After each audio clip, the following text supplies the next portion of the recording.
And it surprises me that I still need to make this point, but to this day I will still run into Christians who believe that it is a sin. Like, I kid you not, some have actually told me this, that they believe it is a sin to have anger. Now, Scripture does tell us that a life of anger does not produce the fruit that God desires, and that is absolutely true. But the experience of anger, which is as an emotion, emotions are involuntary reactions. Now, you could drum up certain emotions by placing yourself in certain settings and choosing to think certain thoughts repeatedly, or focusing on a certain thought or idea so that it will conjure up an emotion.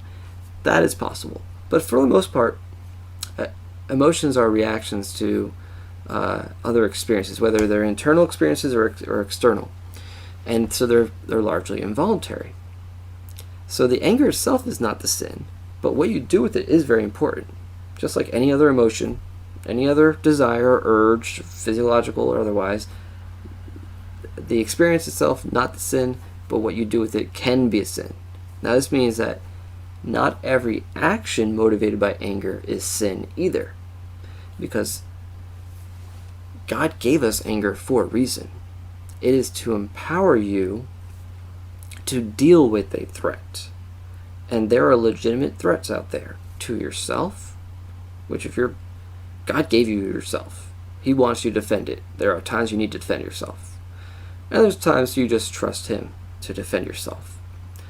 But He also calls us at times to defend others, whether an entire community or other people we love who are not capable of defending themselves at that moment.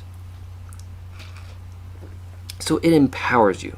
This means we must be responsible with that power.